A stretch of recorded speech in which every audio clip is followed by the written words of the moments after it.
มีเพื่อนๆฮู้บ่ว่าค่าแรงเกาหลีใต้ปี2025นี้เฮ็ดเวียกภายใน1เดือน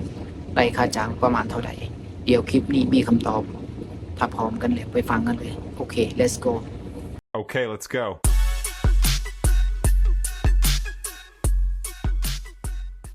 โอ้ยหนาวเด้พี่น้องอยู่ประเทศลาวเป็นแนวใดเนาะอากาศ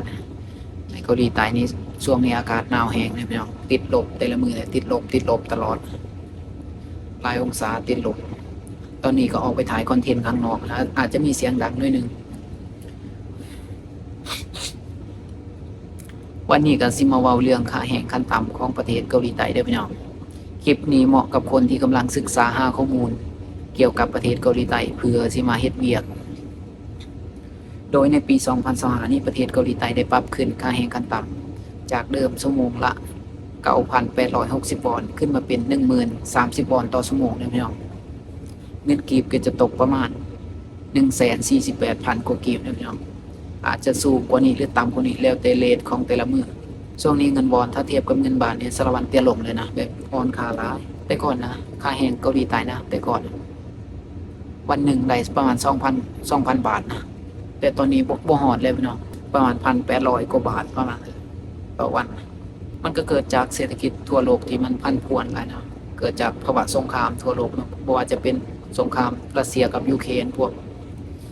อิสราเอลมันก็มีผลกระทบแน่นอนเพราะว่ามันก็เน้นเรื่องการส่งออกบัดมีสงครามเศรษฐกิจมันสะงักส่งออกบ่ได้ก็แล้วเลยเงินมันก็ล่วงอีกอย่างประเทศเกาหลีใต้ช่วงนี้ก็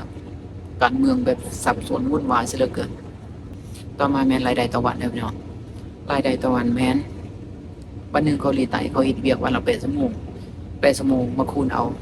10,030 วอนต่อชั่วโมง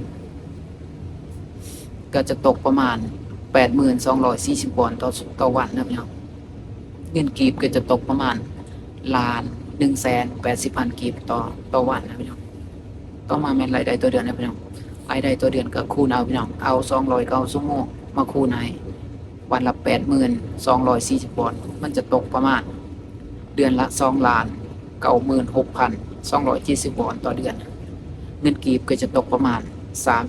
30,950,000 กีบต่อเดือนครับพี่น้องค่อนข้างสูงครับพี่น้องมันก็สูงสำหรับแรงงานธรรมดาคือเฮาเนี่ย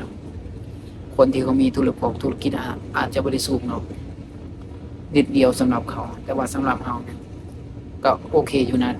ต่อมาแม่นเฮ็ดเวียกล่วงเวลาหรือว่าเฮ็ดเวียก OT นะพี่น้องค่าแรงเฮ็ดเวียกล่วงเวลาหรือว่าค่าแรงเฮ็ดเวียก OT นี่มันจะสูงกว่าชั่วโมงเฮ็ดเวียกวันธรรมดานะพี่น้องถ้าเป็นชั่วโมง OT จะตกอยู่ที่ 15,045 วอนต่อชั่วโมงนะพี่น้องเงินกีบก็จะตกประมาณชั่วโมงละ 200,000 กว่ากีบครับพี่น้องบอกได้เลยว่าโรงงานใดมี OT หลายๆเนี่ยเดือนหนึ่งบ่ต่ำกว่า 50-60 ล้านต่อเดือนครับพี่น้องคนที่เขาบอกว่ารายได้ต่อเดือน 4-50 ล้านอันนั้นเขาบ่ได้ตัวนะพี่น้องเขาเว้าจริงแต่ว่าเขาต้องแลกกับเหงื่อแห้งเฮ็ดเวียก OT หลายชั่วโมงวันละ12ชั่วโมงบางมื้อแทบบ่ได้หยุดนะพี่น้องเสาร์อาทิตย์เฮ็ดเวียกตลอดแต่ถ้าบ่มี OT นะถ้าบ่มี OT ก็รายได้ตามกรมค่าแรงเหมือนเดิมนั่นแหละตามค่าแรงขั้นต่ำนั่นแหละรายได้ก็ประมาณ2ล้านกว่าวอนนั่นแหละต่อเดือนอันนั้นยังบ่ได้หักค่าใช้จ่ายนะถ้าหักค่าประกันภัยก็ประมาณล้าน